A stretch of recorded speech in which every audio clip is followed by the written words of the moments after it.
Muy bien, bienvenidos a la semana 13 del curso de Historia Económica y Social Argentina, Cátedra Divina Román, Comisión 83 virtual. Bueno, estamos en la última semana con contenidos. La próxima semana, semana 14, va a ser de repaso y cierre conceptual. Ya estamos en época de cierre, preparatorios. Esperamos que les haya ido muy bien en el parcial, en los dos parciales. En caso que no, bueno, tenemos recuperatorio, después tenemos examen final. ¿Qué vimos la semana pasada, en la semana 12? Vimos el cierre del ciclo de competitividad, la crisis 2001-2002 y la reactivación 2013 en adelante. El texto de hoy es de Garchuno Filiach, el ciclo de ilusión y desencanto, capítulo 11, la reactivación como su metal. Título sugestivo. Hay que tener en cuenta que este es un texto conocido, que es un contrapunto necesario con el texto de Todesca que vimos la semana pasada, pero también hay que tener en cuenta que su actualidad es casi actualidad. Muchos de ustedes vivieron este periodo siendo chicos, ya habían nacido, o sea, esto es parte de sus vivencias, sus consecuencias las tienen todavía muy presentes. Tiene una impregnancia política, necesariamente, porque los autores vivieron el periodo, porque tienen posturas políticas, porque tienen impregnancia política y porque sus lecturas de este periodo, que a grandes rasgos es 2002-2015, está todavía vivo y tiene consecuencias políticas, sociales y económicas en la actualidad. Entonces, esta impregnancia política no puede estar dejada de lado y tienen que descubrirla, verla, a medida que leen el texto y lo analizan. Eh, a grandes rasgos, este capítulo se puede ver también como un complemento del texto de Matías Culfas, Los tres kirchnerismos, porque se ven las tres etapas claras.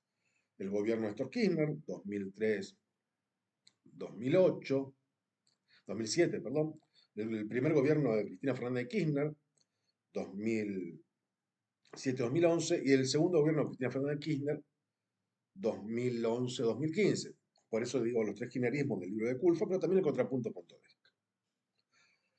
¿Qué rescatamos a grandes rasgos? Una virtuosidad del primer gobierno de Néstor Kirchner. El gobierno de Cristina Fernández de Kirchner con ciertas diferencias con el de Néstor Kirchner, especialmente después de la crisis del 2008, que es global, pero que es argentina la crisis del campo. La muerte de Néstor Kirchner, ¿sí?, en el año 2010. La reelección de Cristina Fernández de Kirchner en 2011 y el segundo gobierno de Cristina, que tiene otras características. Demos una rápida pincelada por el gobierno de Néstor Kirchner, que es qué se ve acá. Y después vamos a cerrar con lo que ven los autores a grandes rasgos en los tres tipos de gobierno. El gobierno de Néstor Kirchner es herencia del ajuste 2001-2002, llevado a cabo por la economía y la transición de Eduardo Duhalde. Muestra un crecimiento del PBI entre 2003 y 2007 a lo que se llamó tasas chinas, o sea, un crecimiento rápido, sostenido del PBI de la actividad industrial. Y los superávit gemelos que ya hemos visto, el superávit de la balanza comercial y el superávit fiscal del gasto público. Un tipo de cambio competitivo, el dólar estaba a 3 pesos, o sea, por cada dólar había que pagar 3 pesos. Un tipo de cambio competitivo que pone a la economía en situación de baratura relativa con respecto al exterior, especialmente con Brasil. Un viento de cola favorable internacional, como se suele decir. ¿Por qué? Había aumentado muchísimo el precio de la soja, que es una de las exportaciones argentinas. La producción agropecuaria había tenido un salto, superando las 100 millones de toneladas de granos. Entonces, los términos de intercambio, los precios de los productos que importa Argentina contra los que importa, eran favorables para la Argentina. O sea, son términos de intercambio favorables. Ya, términos que ya hemos visto a lo largo del curso. Esto se lo llamó viento de cola. O también se lo va a llamar oportunidad perdida. O sea, buenos ingresos en la balanza comercial por los precios de los productos agropecuarios, más como hay un 30% de impuestos de derechos de exportación, de retenciones de exportación, eso impacta fuertemente en el ingreso público y aumenta las reservas en dólares argentinas. O sea, por eso se va a hablar también de otra oportunidad perdida. Durante el gobierno de Kirchner también se termina de reestructurar la deuda externa. Ya se ha reestructurado la que tenía la legislación argentina, se reestructura la legislación internacional y se le paga al FMI la deuda que había con el organismo internacional. Esto es lo que se llamó el virtuosismo o la ilusión de la reactivación, como sueño eterno, dicen los autores. Hay un contexto, ¿cuál es el contexto negativo de este periodo de crecimiento? La inflación. La inflación por demanda, a ver, porque en este momento se reabren las paritarias, los salarios aumentan, el salario real aumenta de manera sostenida en base a las negociaciones salariales, pero esto incrementa la demanda y este incremento de la demanda va a impactar, reclamando la economía, en los precios. Entonces la inflación va a subir y se va a hablar de que hay manejos en, en la construcción de los índices de inflación buscando reducir el número de inflación oficial con respecto a la realidad. Tema que todavía es en debate y muy controversial. Con este aspecto favorable de la economía, el gobierno de Néstor Kirchner, que se asume con 22% de los votos en mayo del 2003, va a tener un alto grado de aprobación en 2007, lo cual le permite a Néstor Kirchner pasarle la presidencia a Cristina Fernández de Kirchner, que gana la elección cómodamente en el año 2007 y asume la presidencia en diciembre de 2007. Esta presidencia de Cristina Fernández de Kirchner, o sea, el segundo kirchnerismo, se va a enfrentar a dos problemas. Primero, la crisis global 2008, que es la crisis subprime, donde el sistema financiero internacional sufre un cimbronazo muy fuerte, ¿sí? Y del cual va a salir hacia 2011-2012. En Argentina impacta poco esta crisis en tanto y en cuanto los mercados de créditos, los mercados de capitales estaban cerrados, la deuda externa ya estaba renegociada, con lo que Argentina paga la deuda externa con esta expectativa de renegociación, pero como no toma nuevos capitales, la economía argentina no es tan vulnerable a estos cimbronazos financieros internacionales. O sea, afecta poco, más que nada en la baja de la demanda, pero la demanda de los commodities que vende Argentina es más que nada los mercados asiáticos, con lo cual no afecta tanto, sí una leve baja de los precios. Afecta mucho más, al caso de Argentina, un problema interno. En el año 2008, frente al aumento del primer semestre que tienen los commodities que vende Argentina, se va a plantear un cambio en las retenciones que se les cobran a las exportaciones agropecuarias, llamadas retenciones móviles.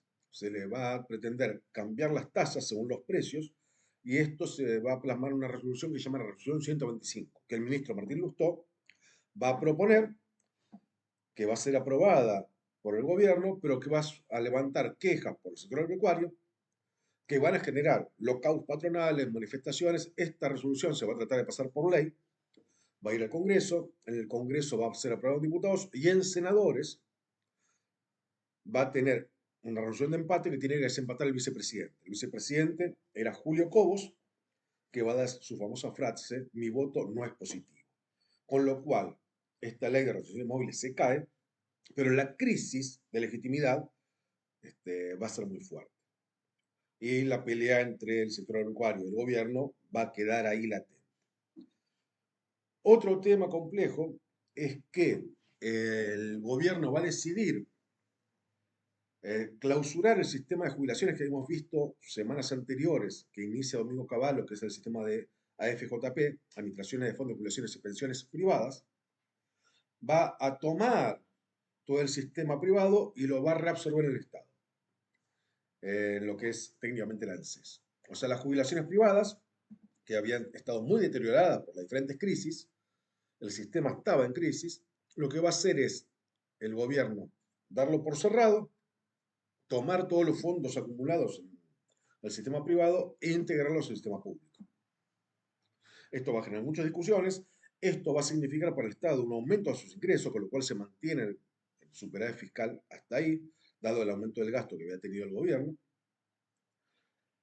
Y va a tener otro problema el gobierno de Cristina Fernández de Kirchner hasta el 2011. Más allá de la muerte de Néstor Kirchner en octubre del 2010, que le va a quitar plafón político, lo que va a ocurrir es que durante los últimos años, 2010-2011, el aumento del déficit fiscal es muy importante, por más que el ingreso de los fondos de las jubilaciones pueda cubrir parte de ese bache, pero por otro lado, el tipo de cambio se está atrasando nuevamente. Está 3-1, con lo cual están aumentando las importaciones y no aumentan tanto las exportaciones, con lo cual baja la balanza comercial y de los déficits, perdón, de los superávit gemelos fiscal y comercial, se pasa de a poquito a la paridad y a los déficits gemelos. Esto en parte tiene relación con un cambio de la concepción del rol del Estado. Hay un proceso de concesión política de importancia del rol del Estado en la economía que va a generar, por un lado, el aumento del gasto público y por el otro lado, ¿sí?, la necesidad de mayores prestaciones estatales con beneficios directos. El plan jefes y jefas de hogar va a ser reemplazado por la asignación universal por hijo, por ejemplo, y otros sistemas directos de ayuda, van a implicar un aumento de la demanda general de economía con aumento de las importaciones. Y dado que el tipo de cambio, que era competitivo durante el primer periodo, empieza a ser no tan competitivo por la inflación, que va subiendo, eso implica que los superávit gemelos se transformen en déficit gemelos. En este contexto, en la elección de octubre de 2011, va a ganar Cristina Fernández de Kirchner con una amplia legitimidad, un 54% de los votos, y va a iniciar su periodo, segundo periodo presidencial, el tercer kirchnerismo, en diciembre de 2011 y va a llegar hasta diciembre de 2015. ¿Qué características tiene este tercer gobierno? Es algo más complejo. El tipo de cambio ya está trazado. De hecho, en enero de 2014, el ministro Kicillof va a llevar a cabo una devaluación del peso frente al atraso cambiario que hay, lo cual va a incentivar más la inflación. Este tercer periodo cercano, muy cercano, ya casi paralelo en los diarios, digamos, se caracterizó por déficits gemelos, un aumento del rol del Estado en la economía, la estatización de IPF en 2012, por ejemplo, lo cual va a generar que el Estado emita deuda por unos 8.000 millones de dólares para pagar la estatización de IPF. El déficit fiscal aumenta por aumento también del gasto, al mismo tiempo de que los ingresos públicos están estables. Aparte, desde 2011 se detiene el crecimiento de la economía del PBI per cápita que ha tenido que estancado y la generación de empleo privado también se estanca. Entonces, el déficit fiscal, déficit de balanza comercial, atraso cambiario, inflación, es el contexto de este tercer periodo que va a tener indicadores sociales buenos, va a bajar la pobreza, hasta cierto punto la desigualdad, pero con un fuerte rol de intervención estatal, con déficits gemelos, una reducción de las reservas del Banco Central dado el aumento de las importaciones, y esto va a ir cerrando el ciclo en el 2015, cuando en la elección de octubre y el balotaje de noviembre, el candidato oficialista Daniel Scioli pierda con Mauricio Macri, se habla un nuevo ciclo económico a partir del año 2016. ¿Qué destacan los autores con respecto a los tres kirchnerismos? En primer lugar, el rol del déficit fiscal y el rol del Estado. El rol del Estado implica déficit o superávit fiscal, en dónde se gasta, cómo se gasta, y de dónde se obtienen los ingresos. Un segundo elemento dentro del rol del Estado es las estatizaciones selectivas de algunas empresas, Aerolíneas Argentinas, YPF, Agua, sí, Saneamiento Argentinos, AISA, y otras que no, las compañías eléctricas, etcétera. Entendiendo el rol del Estado hacia dónde se dirige o hacia dónde no. Una segunda cuestión es el tipo de cambio, que un tipo de cambio competitivo se pasa a un tipo de cambio trazado, y cómo a partir de 2011 se da lo que se llama el cepo, que va a tener diferentes variantes y que hasta el día de hoy continúa las restricciones a la compra-venta de dólares. Y el tercer tema es el tema de la inflación, que después de 2003, con poco impulso, va tomando impulso, hasta llegar a altas tasas de inflación en 2015, que obviamente son muy, pero muy menores con respecto a las días de hoy. Con esto cerramos la semana 13. Les deseamos muy buena semana y en la semana 14 haremos el cierre. Muchísimas gracias.